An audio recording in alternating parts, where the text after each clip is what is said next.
Ibu Pertiwi memanggil.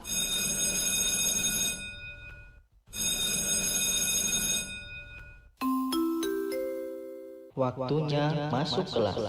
Kepada seluruh siswa untuk segera memasuki kelasnya masing-masing.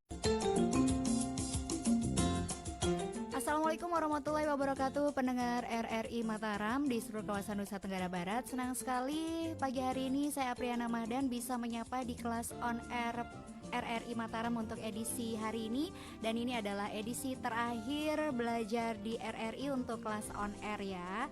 Sebelum nanti kita akan sama-sama memasuki hari yang ditunggu-tunggu, yaitu hari kemenangan, Hari Raya Idul Fitri. Nah, di hari ini pendengar, kita akan belajar bersama teman-teman di SMK Darul Falah Mataram, pelajaran pendidikan agama Islam dengan kompetisi dasar nikmatnya mencari ilmu dan indahnya berbagi pengetahuan bersama Ustadz Ibnu Athoillah SPD.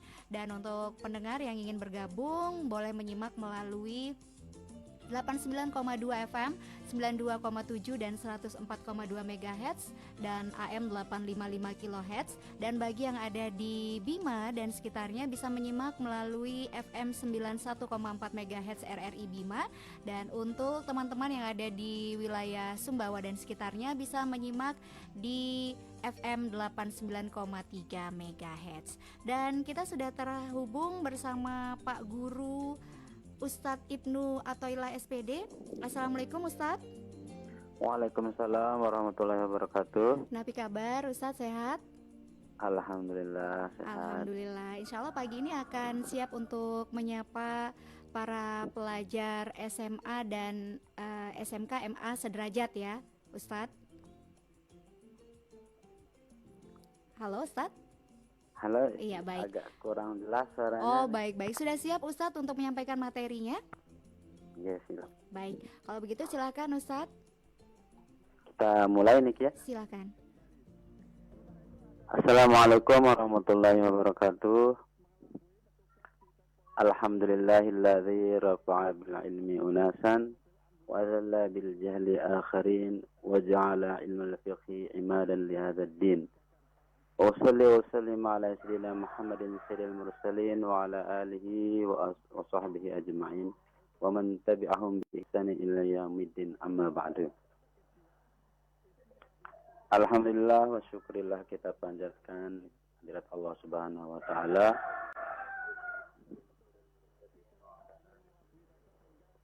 yang telah memberikan kita berbagai macam nikmat, baik nikmat kesehatan, nikmat iman, sehingga kita pada sampai saat ini, tepatnya di penghujung Ramadan ini, kita masih bisa melaksanakan ibadah puasa walaupun dalam suasana yang berbeda. Dan tentunya yang paling penting, kita masih bisa melaksanakan pelajaran bagi siswa-siswi SMA, SMK di seluruh Indonesia pada khususnya, karena situasi yang membuat kita tidak bisa berjumpa langsung di kelas. Yang kedua, selawat serta salam kita haturkan ke junjungan alam Nabi besar Muhammad sallallahu alaihi wasallam, karena berkat beliaulah kita bisa mengenal yang namanya Islam, kita bisa mengenal ilmu sebagai cahaya. Baiklah, anak-anakku sekalian, sebelum saya mulai pelajaran kita ini, terlebih dahulu saya ingin memperkenalkan diri saya. Nama saya Ibnu Athoillah. Saya guru di SMK Darul Falah Pagutan, mata pelajaran pendidikan agama Islam. Sebelum kita mulai juga, marilah kita sama-sama berdoa seperti biasanya, walaupun mungkin kita tidak bisa bertatap muka langsung, tapi kegiatan seperti biasanya pertama kita awali dengan berdoa bersama. Di doanya ini silahkan bagi yang pendengar masing-masing berdoa sendiri-sendiri sesuai dengan lafaz dan niat yang diucapkan.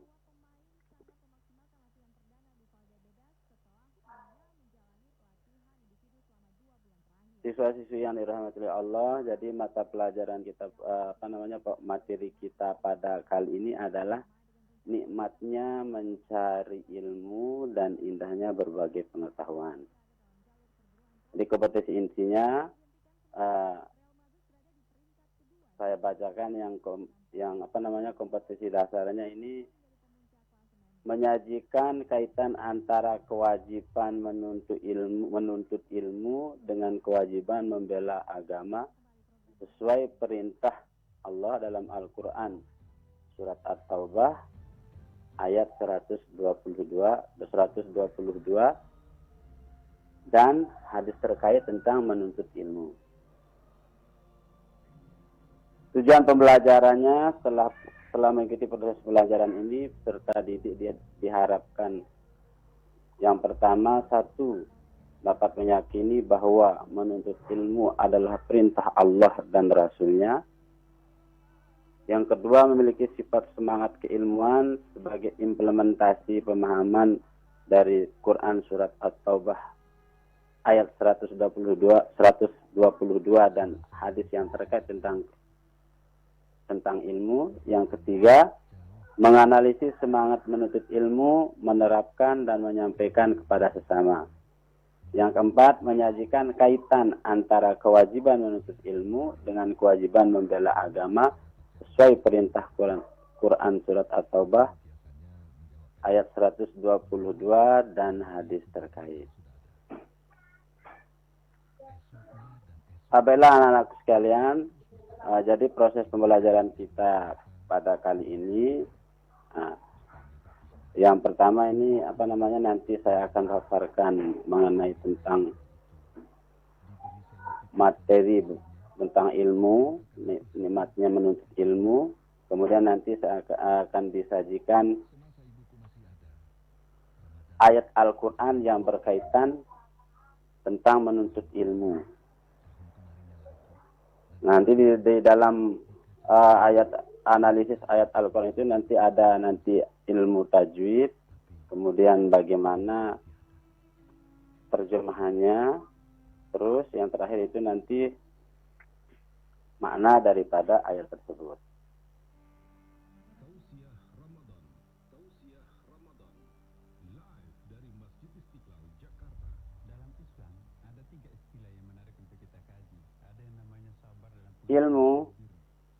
Ilmu adalah cahaya kehidupan. Ilmu ibarat cahaya yang menyinari dalam kegelapan, yang menunjukkan arah menuju jalan yang ditempuh. Seperti ungkapan bagian ulama, al-ilmu nurun wal jahlu zalamun. Ilmu itu adalah cahaya dan kebodohan itu adalah kegelapan. Jadi dengan ilmu itu semua yang jauh, semua yang jauh terasa dekat, yang berat menjadi ringan. Ilmu itu adalah sesuatu hal yang sangat penting yang harus dimiliki oleh manusia. Jadi pada kesempatan ini Pak Guru ingin mengajak semua, marilah kita bersemangat untuk menuntut ilmu, tidak peduli walaupun dalam keadaan seperti ini, karena menuntut ilmu itu merupakan perintah Allah Subhanahu wa taala. Bagaimana hadis Rasulullah sallallahu alaihi wasallam, "Talabul ilmu faridatun ala kulli muslimin wal muslimatin." Menuntut ilmu itu adalah wajib bagi setiap muslim. Selanjutnya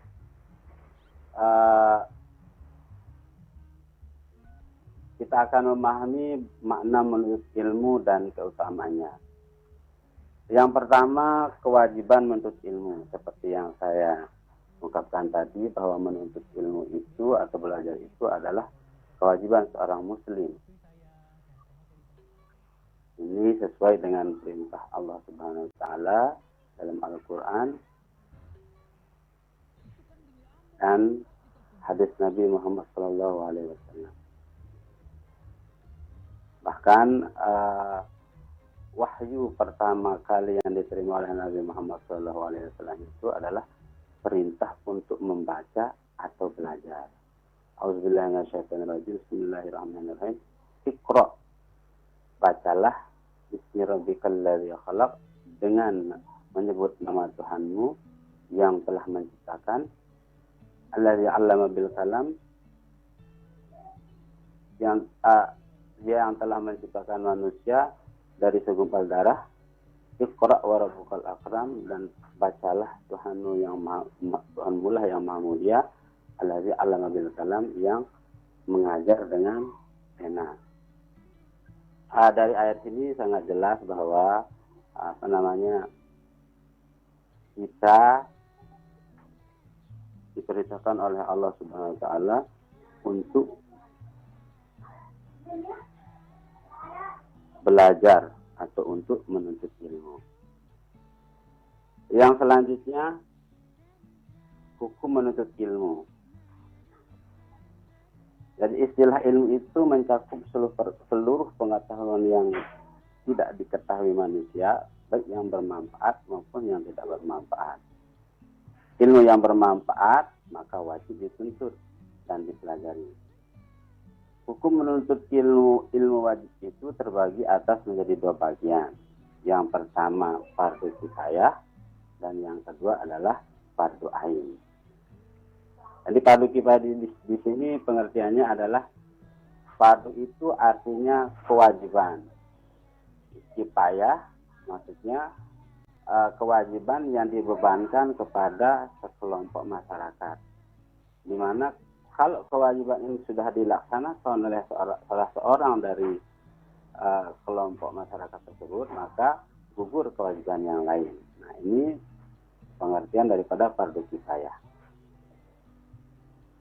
Adapun ilmu-ilmu yang dihukum fardu kifayah itu adalah ilmu-ilmu yang harus ada di kalangan umat Islam. Sebagaimana juga dimiliki oleh atau dikuasai oleh golongan kafir seperti ilmu hadis, ilmu tafsir, ilmu kedokteran, ilmu pendustrian, ilmu falak, serta ilmu yang lainnya. Nah, itu hukum ilmu menuntut ilmu yang pertama. Yang kedua adalah fardu ain. Fardu ain di sini artinya kewajiban kepada setiap individu. Hukum mencari ilmu menjadi fardu ain jika ilmu itu tidak boleh ditinggalkan oleh setiap muslim dan muslimah dalam segala situasi dan kondisi. Nah, seperti ilmu tentang mengenal Allah Subhanahu wa taala dengan segala sifat-sifatnya, ilmu tentang tata cara beribadah dan sebagainya. Di sini ada 3 ilmu yang wajib dipelajari oleh setiap muslim. Yang pertama, dan ibadah menjadi sah. Nah, ini disebut dengan ilmu fikih. Misalnya seperti ilmu tentang sholat, ilmu tentang bagaimana berpuasa, ilmu tentang bagaimana tata cara berwudu. Ini dia termasuk dalam bagian ilmu fikih. Yang kedua, ilmu yang mengesahkan akidah. Maksudnya di sini adalah bagaimana supaya kita punya akidah atau kepercayaan kepada Allah dengan cara yang benar. Ini nanti dipelajari dengan ilmu usul. Nah, yang ketiga yaitu ilmu yang menjadikan hati bersih. Atau ini yang bahas tentang ini adalah ilmu akhlak atau ilmu tasawuf. Nah, itu tadi beberapa hukum daripada menuntut ilmu.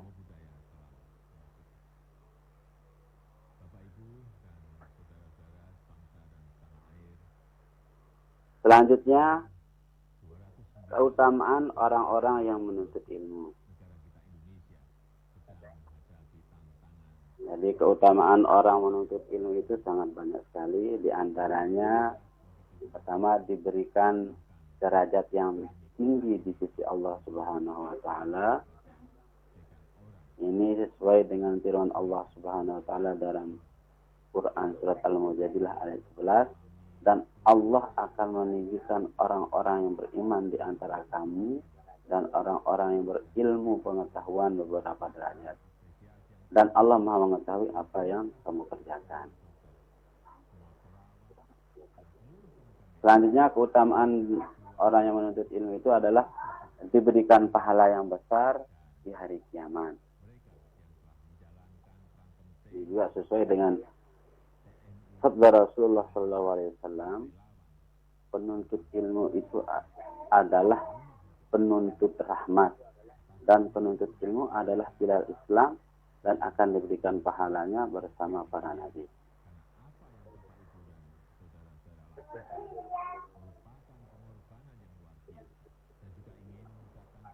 Lebih-lebih kita ini menuntut di bulan Ramadan, menuntut ilmu itu di bulan Ramadan, tentunya segala amal ibadah atau perbuatan yang baik di bulan Ramadan itu dilipat gandakan pahalanya. Dan insya Allah para siswa-siswi dimanapun berada yang berada di channel ini dan mendengarkan dan mengikuti pelajaran dimanapun, mungkin tidak dalam bentuk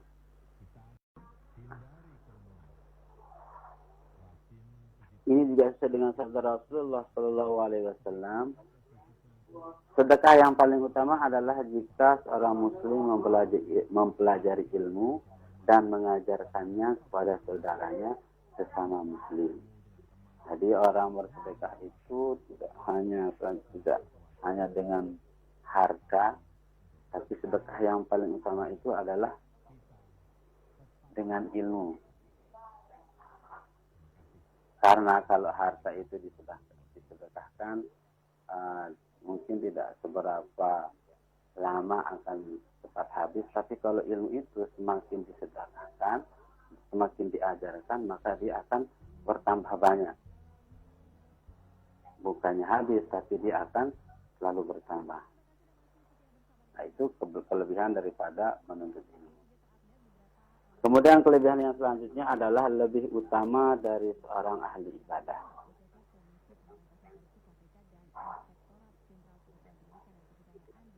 Dari Ali bin Abi Thalib radhiyallahu anhu, Rasulullah sallallahu alaihi wasallam bersabda, seorang yang alim dapat mengambil manfaat dari ilmunya lebih baik daripada 1000 orang ahli ibadah.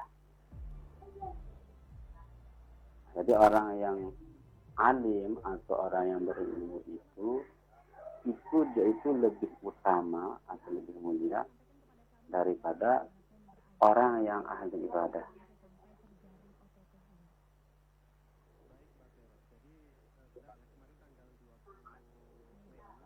Selanjutnya, kelebihan menuntut ilmu itu adalah lebih utama daripada salat 1000 rakaat.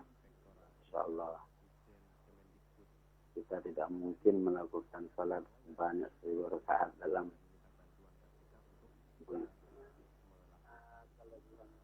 Nah, ini ada hadis daripada Rasulullah sallallahu alaihi wasallam dari Abu Dzar. Rasulullah sallallahu alaihi wasallam bersabda, "Wahai Abu Dzar, kamu pergi mengajarkan ayat dari kitabullah telah baik bagimu daripada salat sunnah 1 rakaat. Dan pergi mengajarkan satu bab ilmu pengetahuan baik dilaksanakan atau tidak, itu lebih baik daripada salat 1000 rakaat.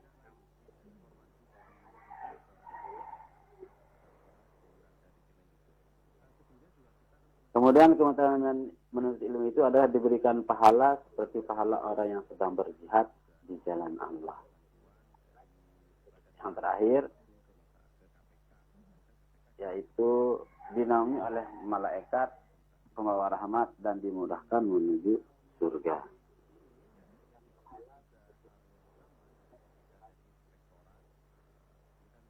Selanjutnya kita akan membahas tentang ayat-ayat Al-Quran tentang ilmu pengetahuan, yaitu surat At-Taubah ayat 122. Nah, jadi di ayat ini nanti pertama kita akan mendemonstrasikan atau saya akan membaca secara tajwid yang bacaan daripada ayat ini sesuai dengan tajwidnya. Kemudian nanti kita akan terjemahkan, kemudian kita analisis dari segi ilmu tajwidnya. Dimohon yang mungkin yang mendengar para siswa-siswi yang berada di channel ini untuk membuka Al-Quran, membuka surat At-Taubah ayat 122. Jadi pertama kita akan baca dulu. A'udzubillahi minasyaitonirrajim. Bismillahirrahmanirrahim. Wa ma kana al-mu'minuna liyanfiru kaffah. Falawla nafara min kulli firqatin minhum ta'ifatun liyatafaqahu fid din. وَلِيُنذِرُوا قَوْمَهُمْ إِذَا رَجَعُوا إِلَيْهِمْ لَعَلَّهُمْ يَحْذَرُونَ.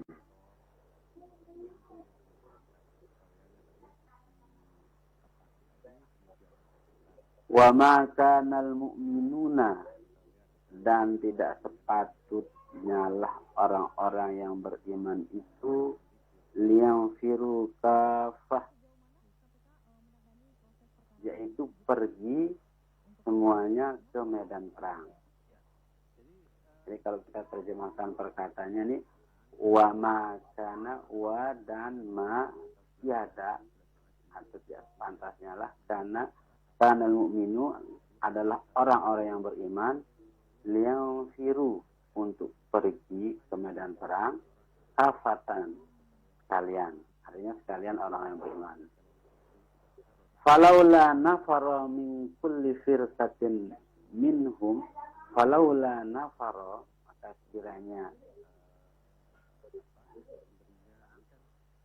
maka sekiranya tidak pergi min kulli firqatin daripada sebagian, minhum daripada mereka, ta'ifatun sebagian lagi, liyatafaqahu fiddin, untuk pergi memperdalam ilmu pengetahuan tentang agama.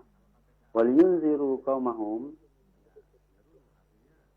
dan untuk memberi peringatan kaum-kaum mereka, إِذَا رَجَعُوا إِلَيْهِمْ, apabila mereka kembali kepada mereka, لَعَلَّهُمْ يَحْذَرُونَ, agar mereka mendapat menjaga diri mereka.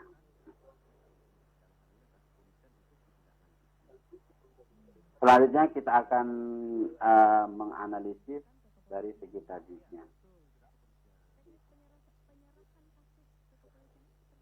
Wama, nah ma ini adalah matabi'i. Ini ma ini hukumnya matabi'i karena ada fathah diikuti alif. Maksudnya ma ini dihukum matabi'i karena di sini ada huruf mat, yaitu alif. Di sini setelah huruf mim ini. Jadi kalau alif itu sebelumnya berbaris atas, maka dia dibaca panjang. Kemudian kana, nah ini kana ini juga termasuk matabi'i. Disama anunya, namanya karena ada alif dan sebelumnya ada fathah. Al-mu'minuna, Al-mu'minu ini adalah izhar qamariyah atau alif lam qamariyah. Mu'minuna, nah minu ini ada materi juga di sini karena ada wawu dan sebelumnya dhammah, huruf sebelumnya itu berdomah. Yanfiru, nah yanfi di sini hukumnya ikhfa hakiki, yanfi karena ada nun sukun bertemu dengan huruf fa, di mana huruf fa ini adalah huruf ikhfa. Jadi bacaannya lianfir. Kemudian kafatan, jadi kafah. Nah, ini disebut dengan mad lazim musakkal kalimi karena ada mad tabi'i bertemu dengan huruf yang bertasdid. Jadi kafah di sini ada alif ta, ini mad tabi'i, dia bertemu dengan huruf yang bertasdid yaitu fa. Jadi dibaca kafah. Kemudian falau. Nah, falau ini adalah madlin. Madlin ini sebabnya karena ada wawu sukun yang sebelumnya itu ada fathah. Di wawu ini adalah huruf madlin dan sebelumnya di sini kan ada lam yang fathah, pakai fathah. Kemudian lam atau bi, nah, ini sebabnya sama seperti sebelumnya karena ada alif. Min kulli, nah minku, nah ini ikhfa hakiki karena nun mati bertemu dengan huruf ikhfa yaitu ta. Kemudian firqatin minhum, firqatin mi. Nah, mi ini hukum bacaannya adalah idgham di gunnah karena ada tanwin bertemu dengan mim. Dan minhu ini adalah izhar halki karena ada nun mati bertemu dengan huruf izhar yaitu ha. Nah, sebagai yang selanjutnya juga sama minhum. Nah, ini izhar halki.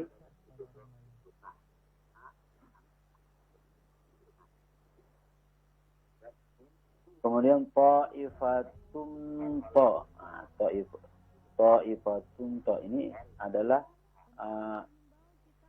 min hum ta ya, hum ta. Hum ta ini adalah izhar safawi karena ada mim mati bertemu dengan ta. Jadi kalau yang minhu izhar halki, hum ta ini adalah izhar safawi.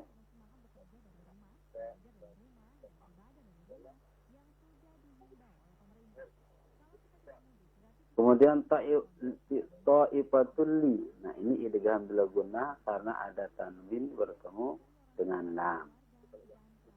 Fi ini matabi'i karena sebelumnya karena ada huruf ya yang sebelumnya ada asrah. Ad-din ini alif lam samsiah karena setelah alif lam itu ada huruf samsiah yaitu dal. Yunzi. Nah, yunzi ini adalah ikhfa hakiki karena sukun bertemu dengan zal.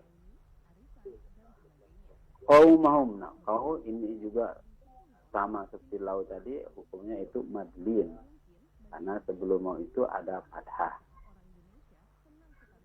Qaumahum hum'i. Nah, hum'i ini adalah izhar safawi. Izhar safawi karena mim mati bertemu dengan hamzah. Ilaihim. Nah, ilai ini juga lai ini madlin. Nah, himla juga izhar safawi. Sama juga la'allahum ya, hum ya ini juga izhar safawi. Yahzarun. Nah, yahzarun ini mad arid disukun karena ada mad tabi'i sebelum maqam.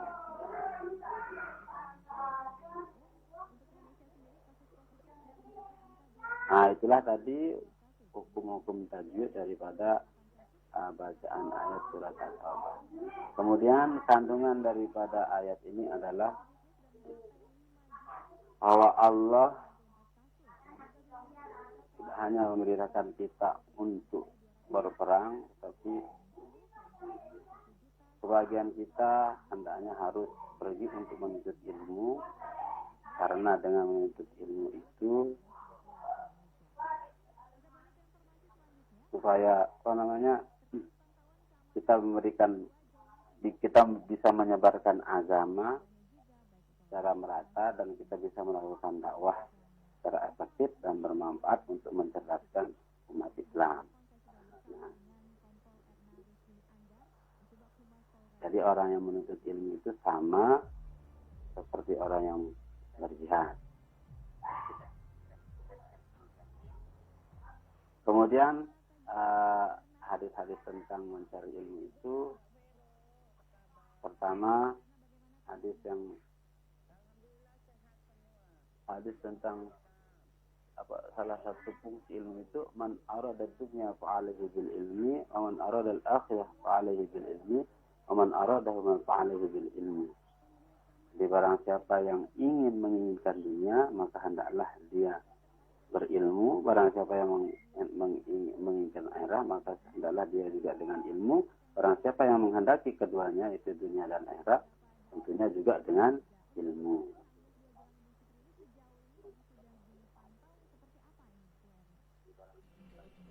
Kemudian hadis tentang hukum menuntut ilmu, talabul ilmi faridatun ala kulli muslimin wa muslimat. Mencari ilmu itu hukumnya wajib bagi muslim dan muslimat. Kewajiban mencari ilmu dan itu tidak memandang batasan usia, melainkan seumur hidup. Utlubul ilma minal mahdi ilal lahdi. Carilah ilmu itu sejak dari ayunan sampai ke masuk yang lahat.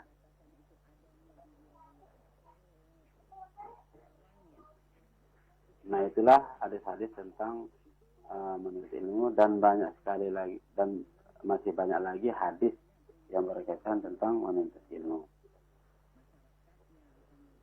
Yang terakhir ini menerapkan perilaku mulia. Jadi setelah kita membahas dari awal bagaimana tentang ilmu itu, hukum,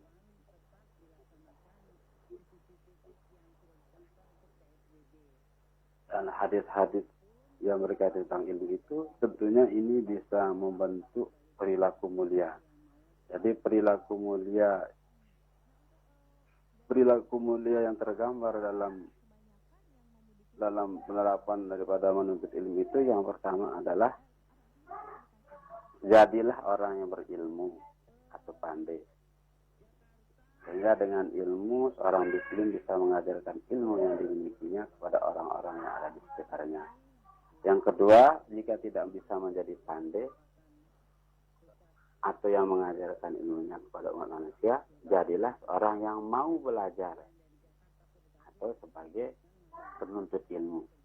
Yang ketiga, jika tidak bisa menjadi orang yang belajar, jadilah orang yang mau mendengarkan ilmu pengetahuan. Yang keempat, jika menjadi pendengar tidak bisa, maka jadilah sebagai orang yang menyukai ilmu pengetahuan. Di antaranya dengan cara membantu, memuliakan orang yang berilmu, memfasilitasi aktivitas keilmuan dan sebagainya. Nah, yang terakhir ini, janganlah menjadi orang yang tidak berilmu, tidak mau belajar, tidak mau mendengar, dan tidak juga menyukai ilmu. Nah, ini adalah sifat yang harus dihindari. Jadi mungkin untuk materinya saya cukupkan. Hampir sudah 30 menit. Baik Pak Guru, terima kasih banyak. Baik, untuk selanjutnya nanti akan ada sesi tanya jawab nih Pak Guru. Tapi kita break dulu sejenak sambil memberikan kesempatan bagi teman-teman yang sudah menyimak tadi. Silakan untuk berinteraksi langsung bersama Pak Guru di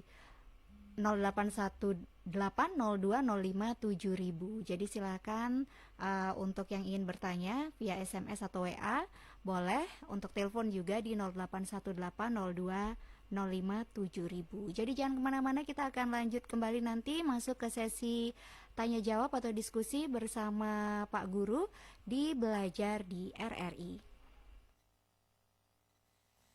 Assalamualaikum warahmatullahi wabarakatuh. Saya Profesor Haji Saiful Muslim, Ketua Majelis Ulama Indonesia Provinsi Nusa Tenggara Barat, menghimbau dan memohon dengan hormat kepada seluruh umat Islam Nusa Tenggara Barat untuk kita bersama-sama tidak melaksanakan salat Idul Fitri di masjid, di musala atau di lapangan, tetapi kita laksanakan salat Idul Fitri tahun ini di rumah kita masing-masing bersama keluarga, dengan maksud dan tujuan untuk menghindari tersebarnya virus Corona 2019. Demikian, Assalamualaikum warahmatullahi wabarakatuh. Kelas on Air dilanjutkan.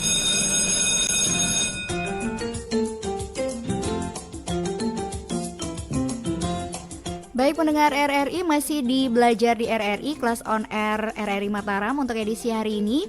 Jadi untuk teman-teman yang tadi sudah menyimak apa yang disampaikan oleh Pak Ustadz Ibnu Athoillah SPD, jadi silakan jika ada yang masih belum jelas boleh untuk ditanyakan langsung via telepon di 081802057000. Dan kita masih bersama Pak Ustadz Ibnu Athoillah SPD dari SMK Darul Falah Pagutan Mataram. Pak Ustadz masih standby bersama RRI? Alhamdulillah masih. Alhamdulillah. Baik Pak Ustadz, kita akan menuju para penanya yang sudah bergabung di 081802057000. Ini ada yang sudah masuk ya. Silakan yang ingin bergabung sebutkan nama dan asal sekolahnya ya. Kali ini tidak ada namanya nih Ustadz, tapi dari nomor 08595474 sekian. Apakah mad arid lis sukun itu hanya di akhir ayat dan hanya diakhiri nun saja? Mohon penjelasannya Pak Ustadz. Langsung dijawab ini ya. Langsung Pak Ustadz, silahkan. Bismillahirrahmanirrahim. Jadi pertanyaannya tadi, apakah mad arid li sukun itu di akhir ayat saja dan hanya pada huruf nun saja? Itu pertanyaannya ya. Hanya diakhiri oleh huruf nun saja. Jadi mad arid li sukun itu kalau kita sesuai dengan namanya, mad artinya panjang, arid mendatang, li sukun karena mati. Artinya mad arid li sukun itu adalah setelah huruf mad itu ada huruf yang mati mendatang. Artinya mati mendatang ini dia itu matinya tidak sukun asli. Misalnya seperti ya'lamuna. Nah di sana kan kalau kita wakafkan maka dia akan menjadi ya'lamun. Nah, itu nunnya menjadi mati. Nah itu yang disebut dengan sukun mendatang karena dia itu mati setelah diwakafkan. Jadi sebenarnya dia tidak mati. Asalnya ya'lamuna, dia berbaris. Tapi karena dia diwakafkan maka dia menjadi sukun. Itu yang disebut dengan sukun mendatang atau arid li sukun. Dan ini tidak hanya pada akhir ayat saja atau tidak hanya pada huruf nun saja. Jadi setiap kita melakukan wakaf atau berhenti dalam baca Al-Quran itu, kemudian ada setelah huruf mad itu ada huruf yang mati mendatang, maka itu juga hukumnya mad arid sukun. Contohnya misalnya wa huwas samiul alim, samiun alim misalnya, alimun. Nah di sana kan alimun, di sana ada huruf mim yang terakhir itu dia berbaris. Sebelumnya itu ada huruf mad yaitu ya. Tapi karena kita berhenti atau wakaf, maka mimnya itu akan menjadi mati atau arid li sukun, maka tetap hukumnya mad arid li sukun. Jadi bacanya sami'un alim. Nah, jadi kesimpulannya mad arid li sukun itu tidak hanya pada akhir ayat saja, tapi setiap kali kita wakaf, dan bukan hanya pada huruf nun. Jadi setiap huruf apa saja yang mati setelah ada huruf mad karena wakaf, maka dia juga terhitung dengan mad arid li sukun. Mungkin itu saja untuk jawaban pertanyaan ini. Baik, semoga sudah jelas ya Pak yang disampaikan oleh Pak Guru tentang pertanyaannya tadi. Jadi, ini ada pertanyaan tambahan Pak Ustadz. Mohon dibantu apa niat kita mengeluarkan zakat fitrah katanya, walaupun di luar topik pembelajaran ya Ustadz. Mungkin bisa dibantu. Jadi tapi saya rasa ini sangat tidak di luar topik pelajaran. Di luar topik pelajaran ya. Pertanyaan ini juga kan ilmu kan. Ini juga, iya betul ya. Jadi apapun pertanyaannya dari ilmu tersebut ya. Tadi ini baik. Ilmu, kan. Ya silakan kalau gitu juga ilmu. Disampaikan Ustadz. Apa tadi? Apa niat kita mengeluarkan zakat fitrah? Niat mengeluarkan zakat fitrah. Jadi niat mengeluarkan zakat fitrah itu kalau zakat fitrahnya untuk diri sendiri, niatnya Bismillahirrahmanirrahim, nawaitu an ukhrija zakatal fitri an nafsi fardan lillahi ta'ala. Ini bahasa Arabnya. Jadi niat itu kan di hati. Jadi niat itu melafazkannya itu yang sunnah. Walaupun tidak pakai bahasa Arab, bisa saja, yang penting niatnya untuk mengeluarkan zakat fitrah. Tapi yang lebih afdolnya itu pakai bahasa Arab, niatnya nawaitu, aku berniat an ukhrija, untuk mengeluarkan zakatul fitri, zakat fitrah, an nafsi, untuk diriku sendiri, fardan lillahi ta'ala, fardu atas karena Allah Subhanahu wa taala. Baik, itu saja ya Pak Guru. Ada lagi? Ada lagi yang bertanya ini, Pak, apakah harus ada khotbahnya sholat Idul Fitri di rumah? Gitu. Ini dari 08953192 sekian.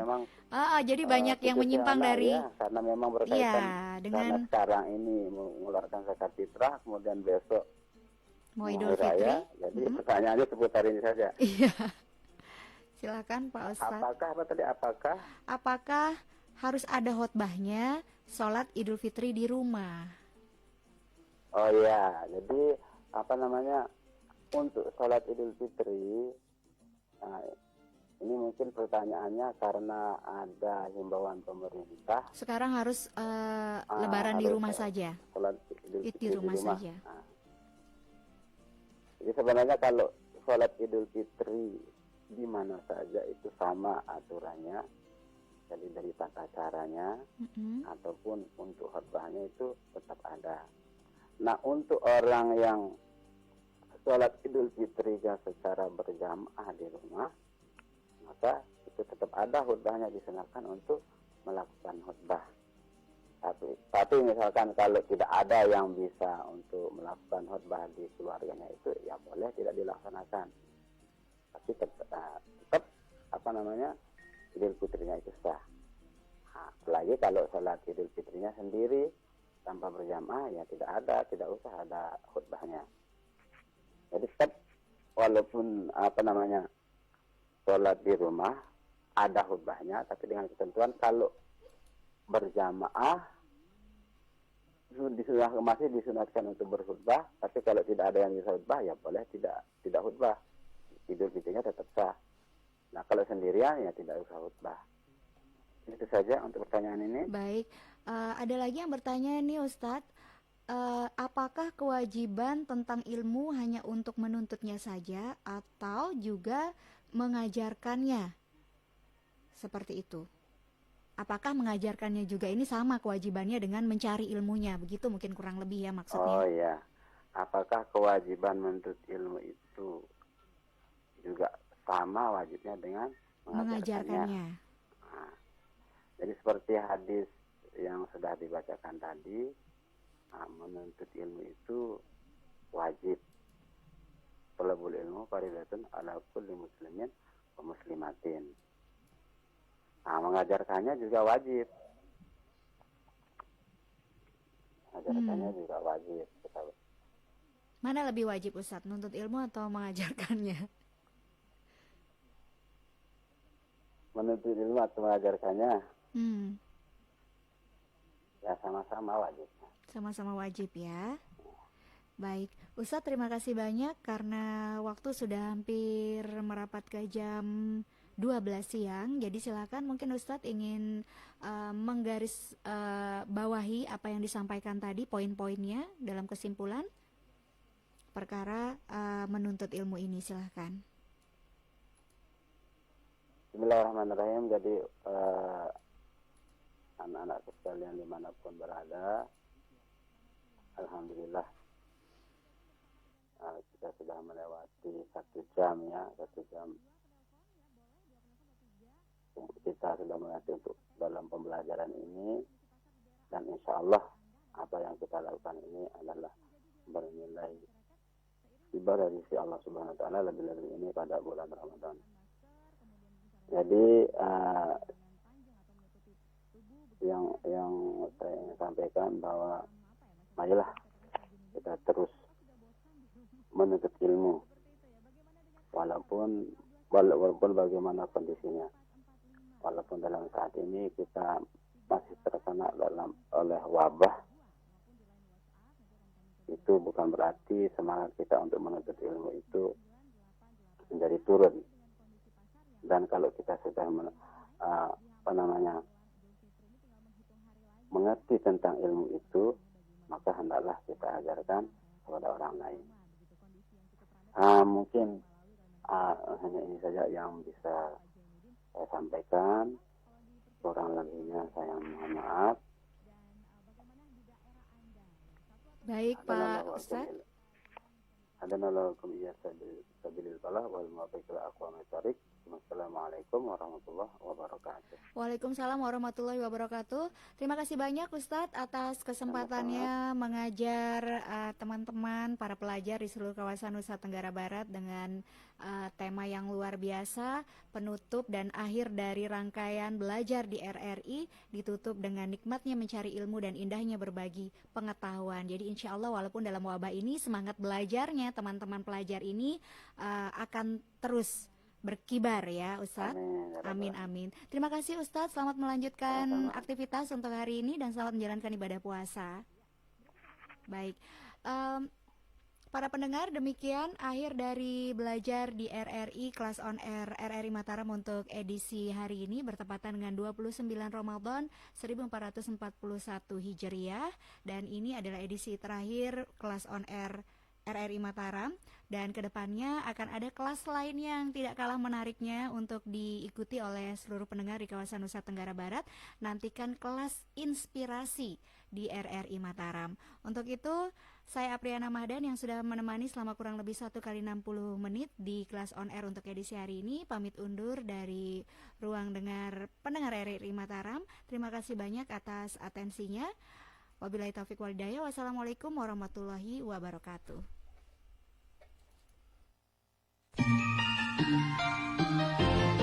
Kelas on air selesai. Besok belajar lagi ya Di Kelas on Air RRI Mataram.